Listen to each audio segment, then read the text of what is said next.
Ya, gue tahu ya namanya orang kayak awam kayak gue ya taunya data analis yang analisis data. Nah itu dia, ini sangat jenius.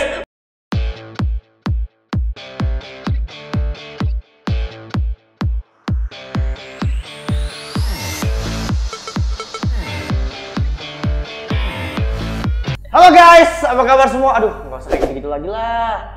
Terlalu mainstream, kayak anak kebanyakan gula gitu loh ya. What's up guys? Halo guys, apa kabar semuanya guys? Kayak gitu-gitu, males gua. Udah bukan umurnya lagi ya? Oh, pasti sih, kan saya 19 tahun. Anda 29 tahun. Langsung aja, nih balik lagi ke episode Isep.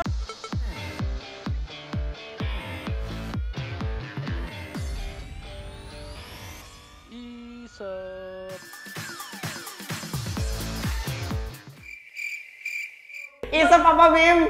Informasi seputar Gua tampol kalau sekali lagi salah lagi. A few inches later. interview seputar profesi. Jadi Isep apa Bim? Interview seputar profesi. Mohon maaf ini host yang satu lagi magang selama 3 bulan. Jadi ntar kita akan ada penilaian. Ternyata emang sedikit bodoh ya, emang sedikit bodoh. Sudah episode keberapa masih belum tahu juga. Masih salah. Nah, ini episode yang kesekian. Kita akan bahas Pembahasannya sangat-sangat lebih menarik, Ya. lebih menarik lagi. Terus menarik. profesi yang lagi hot di tahun 2020. Wow, hot. Profesi apa yuk? Data analis. Jadi bisa. Data analis. Secara berarti data analis. Iya, jangan data Analis. list. Jangan. Berarti kan kalau misalnya secara etimologi kan perhitungan kata kan berarti ada data, ada anal sama is. Ada is. Kayak gitu nggak sih? Kayak gitu nggak? Enggak kayak gitu ya, kayak gitu. Nah, pasti pada bingung apa itu data analis. Pasti gue juga yakin kalian lagi pada cari kerja itu udah tahu apa nih data analis segala macam. Jadi pada apa curious ya? Curious apa itu data analis? Kita akan kupas secara tuntas di episode kali ini. Apa itu? Bersama pakarnya anal. Iya, betul. bukan pakarnya anal. Ini pasti diedit pakarnya. Janganlah, biar seru ya. Oh. Langsung aja Bim, kenalin Bim. Ya, di sini kita ada Brady. Ada Bro Brady. Langsung perkenalan diri dong. Ya, Bro Brady boleh perkenalin diri. Oke, halo semuanya, nama saya Brandy. Santai aja bro, nggak usah tegang. Iya. Brandy berarti dipanggilnya Iya. brand. Enggak, Brandy aja. Oh, kalau brand depannya ada bear brand. Brand. Ya, bear brand bagi mau sponsor taruh di sini kan ada biayanya kita kirim. Udah dapat loyalty ya? Iya, sponsor. Kuliah pertamanya di BINUS, 3,5 tahun ngambil jurusan Computer Science. Terus baru graduate juga kemarin 2017. Baru graduate 2017. Ya, 2017 Agustus inget. Nah, Brady ini udah expert banget di data analis. Udah sekitar Waduh, jangan dibilang expert nih. Ada yang lebih expert lagi. Profesional. Profesional, oke, siap. Udah 4 tahunan. 4 tahunan, jalan 4 tahun di Jalan 4 bidang tahun. ini ya. Selain Brady kita ada satu lagi nih. Yuk. Waduh. Kenalin yuk. Langsung aja deh kalau ini kenalin diri sendiri dah. Halo, gue Cynthia, gue lulusan Fakultas Manajemen di salah satu universitas di Indonesia. Universitas mana tuh? Gak usah disebut merek lah. Wah, ini rahasia ya. Iya. Nanti pada kepo dicari di mana nih yang, Iya, yang di usaha universitasnya mana banyak cewek-cewek cantik nih mana nih. Interest mengenai data analis. Kenapa nih kalau interest? Karena kalau misal, gue kan lagi pengen cari kerja nih ya kan. baru Nah, lulus. Bener, kalau gue buka job gitu ya, selalu yang dicari itu pekerjaannya itu ya itu data analis, Nah, analis. berarti bener yang kayak tadi Bima bilang ya, ini lagi hot banget di tahun 2019-2020 ini 2020. tentang banyak brand-brand atau perusahaan-perusahaan yang mencari data analis ya. Berarti bener banget ya. Nyatanya lu lihat gitu ini data analis, data Iya, jadi analis. penasaran gitu loh, pengen tahu job di dalamnya itu apa. Data analis. Data analis. Iya bener dong. Data analis. Oke, data Data analis. analis. Jadi pengen tahu lebih dalam lah apa sih job desk-nya itu lebih. Pengen tahu lebih dalam tentang Tapi analis ya. Lu baca-baca yang lu tahu data analis tuh kira-kira gimana sih? Ya, gue tahu ya namanya orang kayak awam kayak gue ya taunya data analis yang analisis data. Nah, itu dia. Ini sangat jenius sekali ya, dari bahasa Inggris diartikan ke Indonesia. Data analis, analisis data gitu ya. Tapi kemarin waktu tahun 2017 tuh masih agak susah nyari sih. Nah, saya ada Susah banget. Waktu Justru pas 2017 itu benar-benar dikit banget yang sangat-sangat memang nyari, dikit ya. sangat dikit. Jadi hampir sempat frustasi juga karena waktu pengen cari company baru, kok nggak ada lowongannya ya. Oke, nah nih. Pada 2017. Iya, Kalau iya. sekarang udah banyak banget. Demand-nya belum ada, belum Mungkin banyak. demand-nya belum banyak. Oke. Orang pada saat itu nggak pakai data, pakai intuisi. Pakai perasaan. Mungkin ada data. Mungkin ada data. Iya. Oke, nah, bro, bener nggak sih lu sebagai expert apa yang dikatakan oleh Cynthia? Ya. Baku banget. Kaku banget ya. Lu habis nonton Dilan ya, jadi baku. Jika saat ini saya Nah, bener nggak sih data analis itu ya analisa data doang? Gitu. Bener nggak sih? Oke, sebenarnya secara keseluruhan sih, kalau memang dilihat ya bermainnya memang sama data. Oke. Cuman di situ sebenarnya banyak interaksi. Hmm. Jadi sebenarnya kita juga harus tahu kemauan dari stakeholder itu apa.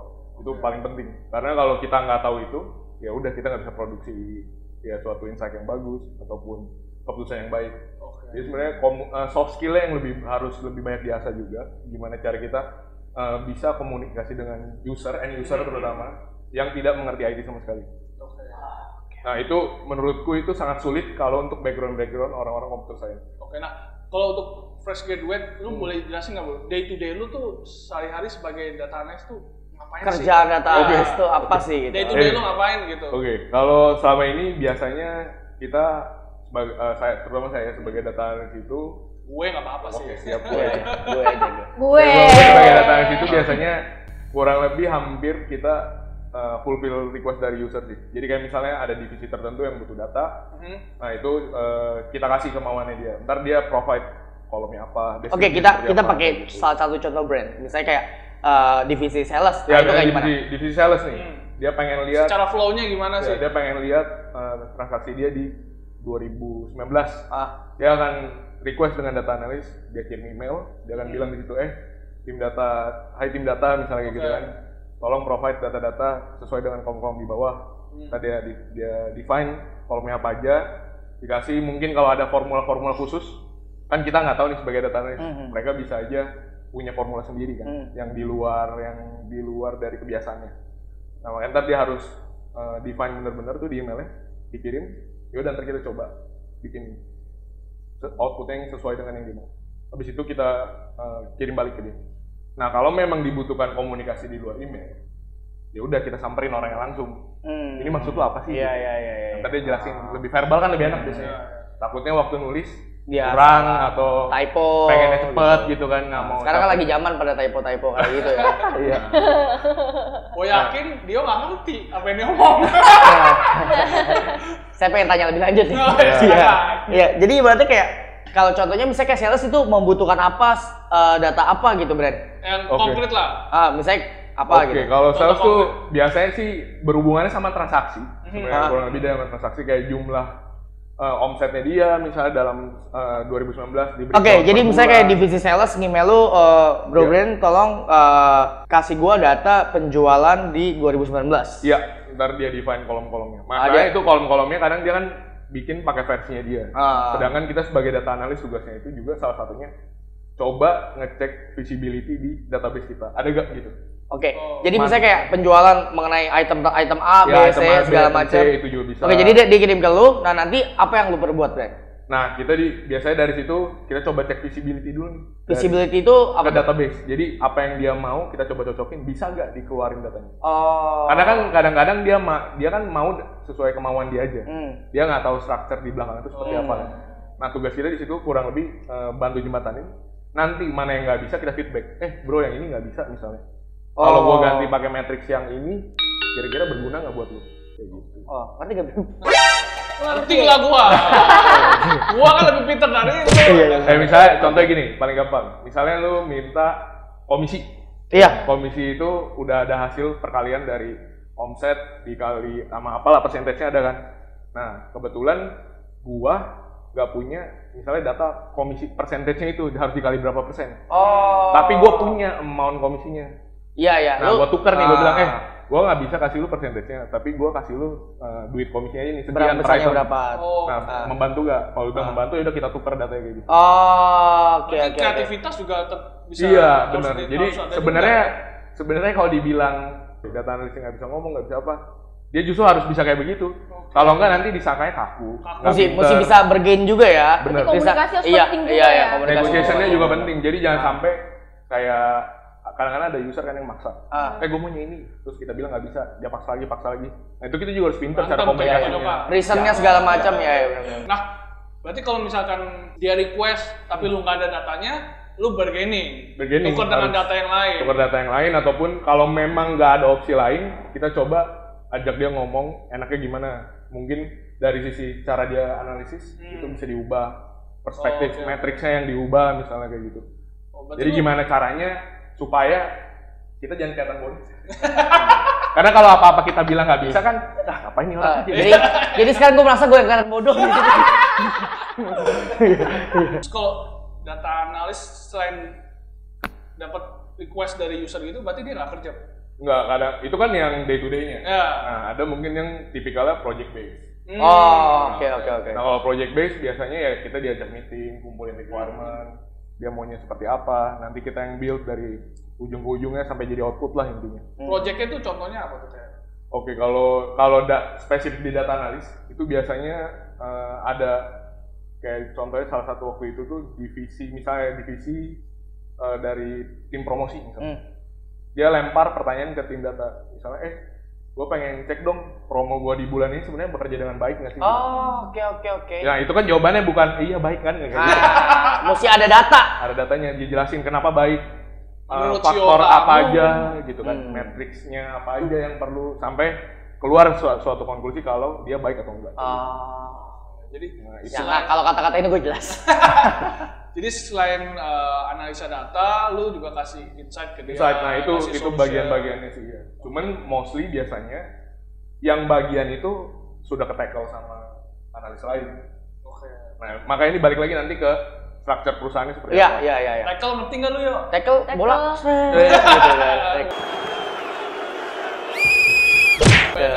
Merah. Lu kalau nggak ngerti tanya ya. Ini Tanya sebelum yo. nanya saya otaknya lagi bertarung gitu. Ngerti nggak? Jadi lagi meng-create suatu apa ya? Summary gitu loh. Gue ngomong summary aja mikir berat gitu loh. Karena pembahasan kali cukup berat ya Bim ya. Oke. Jadi tadi based on request. Project Sama based. project based. Terus Iya. kalau misalkan yang lebih recehnya day to day-nya gitu gimana sih bro maksudnya? Paling ya kita dengerin curhatan divisi lain. Oh. Kayak misalnya ya dia kesusahan misalnya. Dia kesusahan cari jodoh. Iya mungkin jadi biro jodoh bisa. Anjir. Tapi lu biasa ngolah data apa? Ya sebenarnya basicnya kan data itu kalau idealnya data itu akan ada di database dulu. Oke. Nah setelah di database data analis baru bekerja. Tapi itu nggak menjadi sebuah patokan. Kadang-kadang ada beberapa startup mungkin yang baru bikin company mereka nggak punya tech sama sekali. Iya, dia tapi mereka mau ada data analis. Ya berarti data analis harus lebih kreatif. Oke. Waduh. Excel yang banyak itu Lebih biar berat tetap lagi. jadi insight. Iya. Kayak gitu. Jadi sebenarnya semuanya tergantung dari company. Sebenarnya database itu apa sih? Gua tahu database itu ya Tempat menyimpan data. tempat bisa sangat vital. Ternyata Anda juga bodoh. Enggak, maksud gua gini. Database tuh bentuknya apa sih? Maksudnya apakah Excel kah ataukah server kah atau apa? Ya enggak juga sih. Jadi database itu kan emang ya tempat penyimpanan data. Cuman di dalam database itu terdiri dari namanya table. Table itu ada row sama kolom. Nah jadi kalau bisa dibilang analoginya adalah ya kalau kalian punya Excel banyak, itu satu Excel itu kan bentukannya udah table kan. Ada row, ada row, ada kolom. Nah itu cuma ditransfer ke database biar datanya itu kalau menurut saya itu jadi online aja dan bisa diakses sama orang lain. Yang Intinya punya datanya kemampuannya. kurang lebih bentuknya Excel dan apa semua bisa jadi database. Excel pun bisa jadi database. Terus mungkin kalau datanya udah banyak banget, nah itu perlu teknologi yang lebih advance. Oke. Excel mungkin kalau untuk awal-awal yang data transaksinya masih kecil, Ratusan, ribuan. oke lah, nggak masalah. Masih Kita bisa masuk di Excel. benar itu. masih bisa di Excel, ntar kita olah segala macam. Oke. Tapi kalau udah masuk ratusan ribu, nah itu mungkin perlu yang lebih advance. Oke. Nah, jadi kalau secara workflow user minta request Kita request ke lu. ke tim data ya benar. Nah, dari lu akan ngapain dulu nih? Ngomong lagi ke usernya atau Kita coba pahamin dulu email. pahamin dulu? Ya, kalau nggak ngerti, kita email balik atau kita datangin langsung ngomong verbal. Misalkan sudah ngerti apa yang diminta. Nah, yang lu lakukan apa? Ya udah, ambil data di database, sesuaikan kemauannya, kita ekspor ke Excel, kasih dia. Oke, sesuaikan kemauannya tuh maksudnya kan dianalisa berarti. Dianalisa. Nah, jadi kayak analisa tuh, proses analisa tuh apa sih? Lu ngapain dianalisa? Nah, jadi biasanya tuh kita akan ngecekin dulu nih. Kayak misalnya, oh ini tabelnya ada di mana. Terus apakah butuhnya satu tabel doang atau ada 2 tabel atau 3 tabel. Nah, itu kita biasa pakai yang namanya SQL query buat nge-extract. Apa itu? SQL query. Sin, kayak kita kita keluar ini. Ini berat banget. takutnya meledak nih. Iya. Saya menyerah. Vocabulary. Tadi gue dengar ada Matrix. Gue tau Matrix film Keanu Reeves. Matrix apa? Cuman. Tema hari ini berat sekali. Berat sekali. Apalagi kan Dio bukan orang IT, bukan orang teknik juga. Gue juga bukan orang teknik, bukan orang IT juga. Jadi Gue juga bukan orang teknik. Iya. Oh iya. Anda salah sebut kan? Tapi gue so far udah nangkep sih kayak day to day-nya si data analis memproses data requestan dari user. Terus kalau misalnya pas based on project berarti kayak tadi tim promosi mau nanya promosinya berhasil nggak sih? Iya, itu butuh deep dive banget. Berarti kalau misalnya tim promosi kayak gue udah promote di Instagram nih, tolong dong tim data analis cekin. Iya benar. Berhasil atau efektif enggak? gak gitu. Kayak gue keluarin 100.000 nih, efektif gak gitu. Oke. Berarti dapat request, lu analisa, baru lu kasih insight. Benar, kasih insight. Oke. Flow-nya kira-kira. Flow-nya Flow garis besarnya kurang lebih kayak gitu. Ya kalau gue terangin kayak gitu, kalian pasti pada ngerti dong ya. Iya. Nah, tadi sih gue kurang lebih udah ngerti ya guys. Kan gue emang sebenarnya agak pinter ya, agak Bodoh amat tapi lambat menyerap. Nah, yang gue penasaran banget kan kayak lu kan dari tadi ngomong mengolah data segala macam. Lu pakai tools apa sih gitu? Otomatis komputer udah pasti ya. Ada. Oh iya, udah pasti. Itu hardware bukan. Itu hardware-nya udah ada. Tools lah, Iya. Toolsnya udah laptop. Nah, lu pakai apa untuk menerjemahkan dan mengerjakan semua tugas-tugas lu ini? Ada kayak semacam software khusus kah, aplikasi khusus kah atau gimana gitu? Biasanya kalau pertama kita ngomong database dulu ya. Database tuh banyak sebenarnya source-nya. Salah satu yang lumayan terkenal itu namanya MySQL kalau pernah dengar. MySQL. MySQL. MySQL. Nah, itu produk gratis dari Oracle. Dan dia community based. Biasanya kalau startup gitu ataupun mungkin company yang udah gede tapi baru mau coba bikin database, mereka akan coba install si MySQL ini. Salah satu alasannya juga mungkin gampang, installnya gampang. Dan sebenarnya banyak juga database lain, kayak ada MongoDB, SQL Server, Oracle Database kayak gitu. Cuman yang mungkin yang familiar di gua juga, itu kita biasa pakai MySQL sih. Ya, itu untuk tools database-nya. Yang paling umum, paling gampang lah dicari, bener. Paling gampang dicari itu MySQL. Paling gampang digunakan juga nggak? Paling gampang. Paling gampang digunakan. Tapi untuk mesin instalasinya mungkin bisa dibilang gampang, tapi kalau mau pakai sebenarnya language-nya kan sama, bahasa yang dipakai itu sama semua. Namanya SQL script atau nggak yang dibilang query itu. Iya. Query itu query itu language yang dipakai biasanya buat kasih perintah ke mesin database-nya untuk kita bisa narik data dari dalam tempatnya itu. Itu istilah perintah. Mulai bawah. Ngerti gua. Jadi kita kirim perintah ke mesin kasih tau, gua mau ambil data ini. Iya. Oke. Nah, ntar mesinnya olah. Iya. Keluar Oke. Oh, jadi kan user request apa, lu perintahin ke mesin itu. Iya. Jadi user request kita perintahin ke mesin. Ntar mesinnya olah, jadi datanya kita keluar. Berarti bahasa SQL lu harus sebagai data analis harus bisa banget. Iya, kalau menurut gue itu primary-nya justru. Karena kalau company yang memang teknologinya udah proper, logikanya harusnya database itu sebagai tempat penyimpanan data kan. Excel itu udah nggak dipakai lagi buat tempat penyimpanan data. Oh, jadi ibaratnya kayak tadi lu bilang kayak kalau misalnya lebih dari 10 juta segala macam itu Excel nggak pakainya MySQL ini. Boleh dibilang gitu, bisa dibilang kayak gitu. Ya. Jadi dimasukin data-datanya di MySQL. Ya, dimasukin ke MySQL supaya. Tapi kalau dari MySQL ini bisa narik data dari Excel juga. Bisa. Justru ntar kita bisa bikin perintah di belakangnya buat biar Excel masukin ke sini. Gitu. Nah, ini ada lagi interaksinya di sini. Itu semua lo yang perintah. Iya, kita jadi ibarat iya. Kita bikinin perintahnya supaya Excel bisa masukin data semua. Oke, Kayak gudang lah. Gudang. Berarti kurang lebihnya kayak gini, Brad. Lu minta si MySQL ini misalnya kayak tadi data penjualan 2019. Nah, lu ibaratnya meminta ke MySQL ini secara tidak langsung pakai rumus-rumus lu itu. Iya, bikin perintah. Lalu dari sumber-sumber datanya itu dia ambil semua, dimunculkan lah itu. Kurang lebih kayak begitu. MySQL. Ya. Nah, tapi kadang gini, prosesnya itu bukan berarti setiap kita perintahin MySQL-nya juga baru ngambil data, nggak gitu. Jadi proses pengambilan data di belakang ini bisa kita lakukan rutin. Jadi intinya kita perintahin mesin ini aja udah. Oh iya. Mesin ini yang tugasnya bakal keluarin outputnya. Nah, untuk proses collecting data dari Excel ke MySQL ini, dia itu biasanya ada satu perintah yang lain lagi lah yang kita bikin supaya ini jalannya reguler lah gitu. Tiap hari misalnya atau sejam sekali, 2 jam sekali. Dapat. Nah, itu prosesnya terpisah ya. Jadi kita pokoknya patokannya sih MySQL ini aja udah. Oke. Berarti lu tiap hari berjibaku dengan MySQL ini. Iya, benar. Jelas banget ya. Jelas banget itu. Justru primary key-nya sih kalau jadi. Misalnya MySQL ini kena virus, wah lu nggak bisa kerja tuh. Wah, ya itu bahaya. Makanya harus ada pinter bikin backup skemanya. Misalnya MySQL mogok kerja demo. Lucu dong ketawa. MySQL kok demo nih. Bodoh amat ah. Lagi mencoba Ya, namanya usaha. Iya, betul. Biar lucu kan. Biar view-nya naik.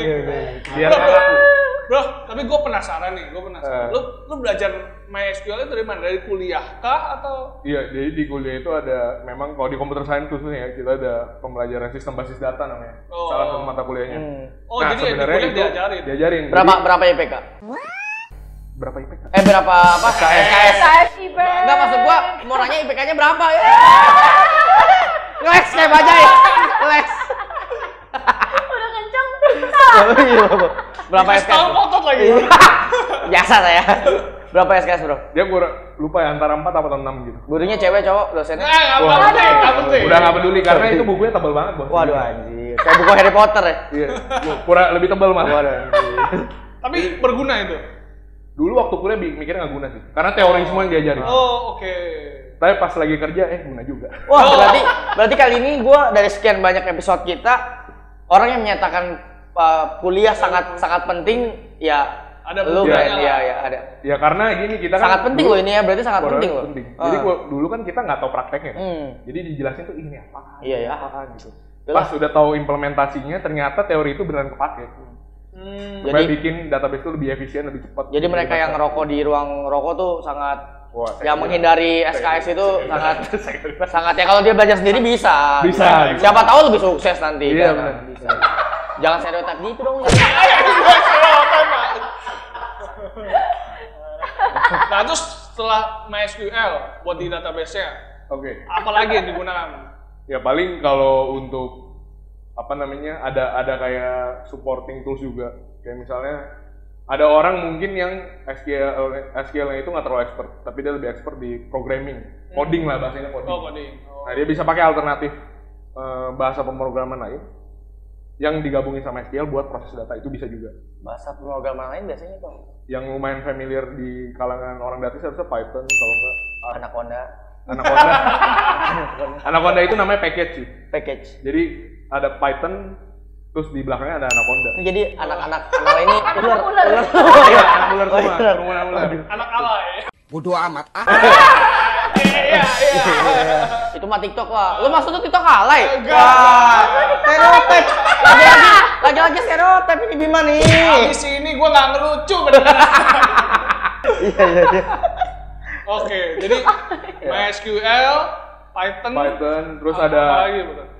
Terus yang terakhir itu mungkin output buat toolsnya ya, tools buat output. Jadi biasanya lumayan familiar ketika datanya itu bentukannya masih setengah proses. Setengah proses dalam artian kita udah bantu translate nih dari yang raw banget, yang nggak jelas, jadi yang udah lumayan dimengerti sama orang. Nah itu biasanya dimengerti orang awam ya berarti? Orang awam, bener. Orang awam udah mulai bisa nih baca, ini. Nah itu kita bisa kasih Excel. Atau mungkin ada yang levelnya lebih tinggi lagi nih, kayak VP, Head. Mereka kan jarang mau proses data kan, kita kasih yang tipikal udah visual. Nah, itu banyak tuh grafik visualnya gitu-gitu. udah grafik. Udah ada Dia chartnya, membantu ya, benar. membantu. Ya. Oh, tugas lu juga buat grafik gitu? Bikin. Oh. Makanya tergantung kebutuhan. Bisa sampai sana bisa. Jadi tetap intinya sudah ada hasil di MySQL itu, tapi ada beberapa tools lain yang membuat pekerjaan lu lebih bisa lebih diterima orang lebih awam diterima ya. orang. Iya. Karena biasanya yang disimpan di database itu sifatnya tuh benar-benar data mentah. Mentah itu dalam artian ya udah nggak ada artinya apa-apa, orang pun kalau dikasih juga mereka nggak ngerti. Nah tugasnya kita salah satunya itu untuk bantu menerjemahkan dari yang mentah itu jadi setengah jadi lah bahasanya, ataupun jadi beneran jadi gitu. Oh ya, gini, gua jadi tertarik kan, gua HRD, gua biasa ngomong sama orang. Kan lu IT biasa ngomong sama si SQL. Iya. Lu kayak bisa ada relate nggak sih nerapin pada saat lu merintah ke SQL sama pada saat lu interaksi dengan orang itu? Ada relate-nya nggak sih kayak, oh secara logiknya kalau misalnya gue pakai SQL minta where apa gitu. Nah ke orang lu bisa terapin gitu juga nggak sih? Oh jangan diterapin sih. Kalau diterapin ntar orang nggak ngerti. Jelas beda ya. Itu jelas beda. Iya. Antara manusia. Karena kalau biasa sama mesin. Maksud gue gini, gue perjelas. Oh ya boleh. Dan gue nggak ngeliatin bego-bego banget. Karena gue tahu itu beda, Brad. Masa ngomong ke aplikasi sama ke orang? Iya. Maksud gue secara logiknya. Logik cara berpikir. Iya, cara berpikirnya. Oke, cara berpikirnya sih harusnya beda banget. Beda banget. Biasa kalau ngomong sama orang itu kan lebih abstrak ya. Terus two way communication. Terus ngomongnya bisa nggak terstruktur. Dari topik A loncat topik B, loncat topik C. Kadang-kadang bisa balik ke A lagi tanpa disadari kan. Kalau sama mesin itu semuanya harus di state bener-bener A, B, C, D. Kalau mau balik ke A perintahin lagi A. Karena kalau enggak akan hasilnya ngawur pasti. Ngawur. Ya. Mesin tuh sebenarnya nggak pinter. Iya, Pinter tuh manusia. Nah, wah ini jelas nih. Bagus nih Quotes ya. kata-katanya nih, quotes. Brandy 2020. Baik ditulis ya, baik nanti ya. Mesin tuh nggak pinter, yang pinter manusianya. Tapi kalau Bima bodoh. Ya. Loh, kok udah habis videonya? Sabar dulu, kita akan ada part 2-nya yang pasti lebih seru lagi. Di part 2 kita akan bahas mengenai fakta dan mitos mengenai profesi ini, dan pastinya ada Q&A yang akan menjawab pertanyaan kalian semua mengenai profesi ini. Dan juga akan ada CV review yang akan menjadikan CV kalian cocok untuk bekerja di bidang profesi ini. Dan masih banyak lagi. Ditunggu ya part 2-nya. See ya.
One family in a sweet harmony.